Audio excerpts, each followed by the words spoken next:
হরিমোহন সরকারি উচ্চ বিদ্যালয়ের অনলাইন ক্লাসে সকল শিক্ষার্থীকে আমন্ত্রণ। শিক্ষার্থী বন্ধুরা, আমি আজকে তোমাদের সঙ্গে আলোচনা করব আজমাল হোসেন মামুন, হরিমোহন সরকারি উচ্চ বিদ্যালয়, চাঁপাইনবাবগঞ্জ। তোমরা ভালো আছো, সুস্থ আছো? আজকে আলোচনা করব নবম ও দশম শ্রেণীর বাংলা দ্বিতীয় পত্র থেকে প্রতিবেদন সম্পর্কে। এর আগে আমরা প্রতিবেদন লেখার নিয়ম সম্পর্কে আলোচনা করেছি, তারপরও আমরা কিছুটা মিলিয়ে নেব। এর আগে আমরা সংবাদ প্রতিবেদন সম্পর্কে আলোচনা করেছি, আজকে আমরা আলোচনা করব প্রাতিষ্ঠানিক প্রতিবেদন থেকে। প্রাতিষ্ঠানিক প্রতিবেদন সম্পর্কে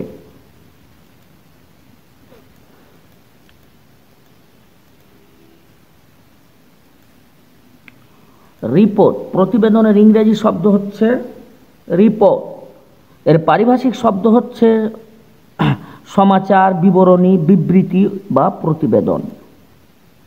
এর সার্বিক অর্থ হলো এটি এমন ধরনের বিবরণীপত্র যাতে কোনো ঘটনা, স্থান, অবস্থা প্রভৃতি বিষয় যাচাই করে সে সম্পর্কে তথ্য ও উপাত্ত তুলে ধরা হয়। পিটার লিটনের দেওয়া সংজ্ঞা অনুবাদ করলে রূপ দাঁড়ায়: প্রতিবেদন এক শ্রেণীর বিবরণী যাতে পর্যবেক্ষণ, পরীক্ষা ও অনুসন্ধানে প্রাপ্ত কোনো বিষয়ের বিবরণ, সুপারিশ ও উপসংহার উপস্থাপিত হয়। প্রতিবেদনের প্রকারভেদ। এর আগে আমরা আলোচনা করেছি যে প্রতিবেদন দুই প্রকার: প্রাতিষ্ঠানিক প্রতিবেদন, সংবাদ প্রতিবেদন। প্রাতিষ্ঠানিক প্রতিবেদনকে আবার অফিসিয়াল প্রতিবেদন বা দাপ্তরিক প্রতিবেদনও বলা হয়ে থাকে। সংবাদ প্রতিবেদন দুই প্রকার: পত্রিকার জন্য প্রতিবেদন এবং ইলেকট্রনিক মিডিয়ার জন্য প্রতিবেদন, অর্থাৎ টেলিভিশনের জন্য, টিভি মিডিয়ার জন্য। প্রাতিষ্ঠানিক প্রতিবেদন হচ্ছে প্রাতিষ্ঠান অর্থাৎ যে কোনো প্রতিষ্ঠান কর্তৃক কোনো ঘটনা, স্থান, অবস্থা প্রভৃতি যাচাই করে যে প্রতিবেদন লেখা হয় তাকে প্রাতিষ্ঠানিক প্রতিবেদন বলে। সংবাদ প্রতিবেদন হচ্ছে বিভিন্ন সমস্যা, সম্ভাবনা নিয়ে বিভিন্ন দুর্ঘটনা, ঘটনা, উন্নয়ন, সম্ভাবনা নিয়ে আলোচনা করা হয় সংবাদ প্রতিবেদন।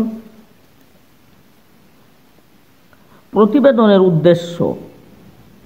প্রতিবেদন কতগুলো সুনির্দিষ্ট উদ্দেশ্য নিয়ে রচিত হয়।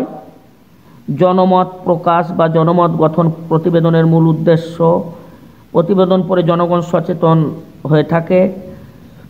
যে কোনো বিষয়ে অর্থাৎ কার্যকর পদক্ষেপটি নেওয়ার পূর্বে একজন বিবেচক মানুষ বা বিবেকবান মানুষ সঠিক বিষয়টি নিতে পারে। সাফল্যময় কোনো প্রতিষ্ঠানের তথ্য উপাত্ত বিশ্লেষণ করে নিজ প্রতিষ্ঠানকে ধ্বংসের হাত থেকে রক্ষা করতে পারে, সেজন্য প্রতিবেদনের বিকল্প নেই। প্রতিবেদন খুবই গুরুত্বপূর্ণ। এখন আমরা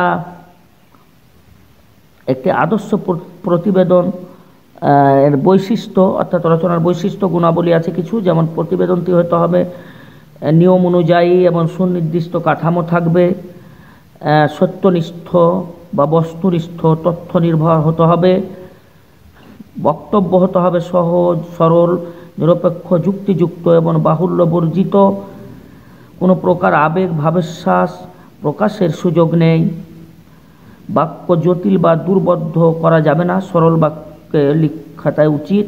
প্রতিবেদন বিষয়বস্তু কয়েকটি অনুচ্ছেদে ভাগ করে নেওয়া যেতে পারে। বাক্যে জ্যোতিচিহ্নের ব্যবহার যথাযথ হতে হবে। প্রতিবেদন শিরোনামে উদ্ধৃতি চিহ্ন ব্যবহার করা সঙ্গত নয়, অর্থাৎ ব্যবহার না করাই উত্তম।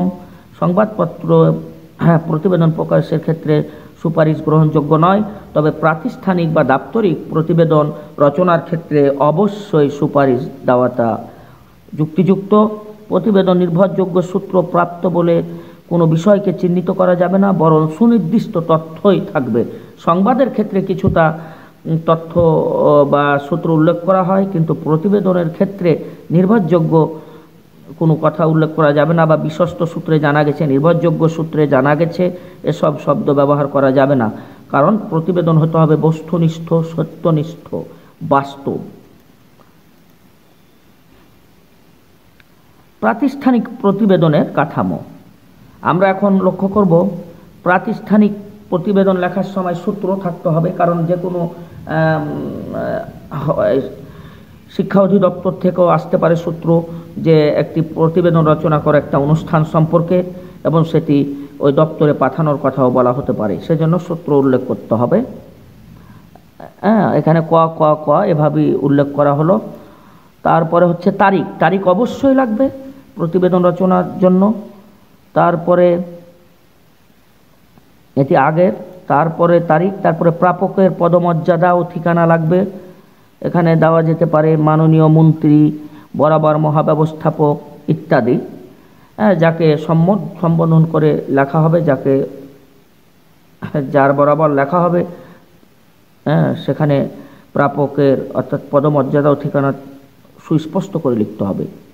প্রতিবেদনের বিষয় অর্থাৎ শিরোনাম, যেটি কলেজে আয়োজিত 21শে অনুষ্ঠানমালা বিষয়ে একটি প্রতিবেদন সম্বোধন, যেমন এখানে হবে জনাব, মান্যবর, মান্যবরেষু, মহাত্মন, মহোদয় ইত্যাদি শব্দ ব্যবহার করা যেতে পারে, যে কোনো একটি ব্যবহার করলেই চলবে। মূল বক্তব্য, এখানে আদেশপত্রের উল্লেখ, তদন্ত তথ্য উপস্থাপন করতে হবে, কি কি বিষয় জানতে চাওয়া হয়েছে, কি কি বিষয় পাওয়া গেছে, এসব কিছু। প্রয়োজনীয় সুপারিশ দিতে হবে, এবং বিদায় সম্ভাষণ শেষে উল্লেখ করতে হয়, যেমন বিনীত নিবেদক, আপনার বিশ্বস্ত ইত্যাদি বা প্রভৃতি উল্লেখ করা যেতে পারে। একটি উল্লেখ করলেই চলবে। প্রতিবেদকের নাম বা ও পদবি অথবা প্রতিবেদক উল্লেখ করলেই চলবে, যেমন কাজী আলম, সিনিয়র শিক্ষক, ক্যাম্ব্রিয়ার স্কুল অ্যান্ড কলেজ, অথবা যে কোনো স্কুল বা স্কুলের নাম লিখে ক, এভাবেই লেখা উচিত। প্রতিষ্ঠানের নাম না দেওয়া থাকলে ক হিসেবেই উল্লেখ করতে হবে। এবং সংযুক্তি দেওয়া যেতে পারে কোনো তদন্ত প্রতিবেদন বা তদন্ত কোনো কাজের অগ্রগতি সম্পর্কে, বা কোনো প্রমাণ, ডকুমেন্ট, এসবও সংযুক্তি করা যেতে পারে।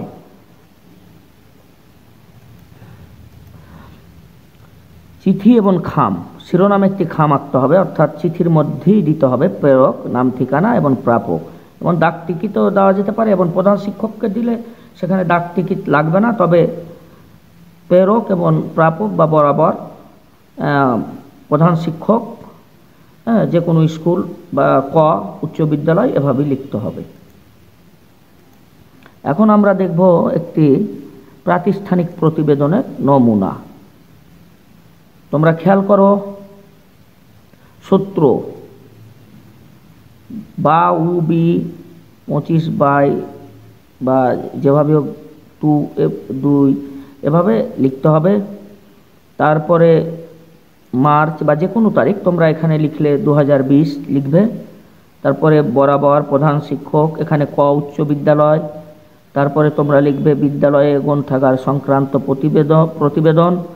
তারপরে বিষয়ের পর মাননীয় বা মহোদয়, জনাব, যা লিখবে। তারপরে মূল বিষয়, যে সবিনয়ে জানাচ্ছি যে আপনার আদেশক্রমে এখানে সূত্রটি উল্লেখ করা যায়। উচ্চ বিদ্যালয়ের গ্রন্থাগারটি সরজমিনে জরিপ করে এর বর্তমান অবস্থা সম্পর্কে একটি প্রতিবেদন উপস্থাপন করছি। তারপরে ভিতরে যা যা সমস্যা থাকবে 1, 2 করে 3 করে লিখবে। সঠিক এবং তথ্যবহুল হতে হবে, বাস্তবসম্মত, কোনো বানিয়ে বা কোনো বানোয়াট মিথ্যা কথা লেখা যাবে না। এভাবে কয়েকটি পয়েন্ট দিয়ে লেখার পর প্রয়োজনীয় সুপারিশের ক্ষেত্রে যেমন লেখা যেতে পারে, ছাত্র শিক্ষকের প্রয়োজনে মেটাতে বই ক্রয় করা জরুরি, আরও বই ক্রয় করা জরুরি, অথবা নতুন বই লাইব্রেরিতে ক্রয় করার জন্য সুপারিশ, এ জাতীয় সুপারিশ করা যেতে পারে। গ্রন্থাগারের শূন্য পদ পূরণ করার জন্য পরামর্শ দেওয়া যেতে পারে অথবা খণ্ডকালীন নেওয়া যেতে পারে। এভাবে এবং বই সংরক্ষণের জন্য দশমিক ক্যাটালগ পদ্ধতি অনুসরণ করতে হবে, অথবা বর্তমান যুগে আধুনিক যুগে ডিজিটালভাবে বই সংরক্ষণ করার ব্যবস্থা করা যেতে পারে। এইসব সুপারিশে থাকবে। কাজ ছাড়া কোনো ইস্যু করা যাবে না, যাতে বই চুরি হওয়ার সম্ভাবনা না থাকে। ইস্যুকৃত বই নির্দিষ্ট সময়ে ফেরত দিতে হবে। বই চুরি কিংবা কাটাছেঁড়া রোধ করার জন্য সিসি ক্যামেরার ব্যবস্থা করতে হবে।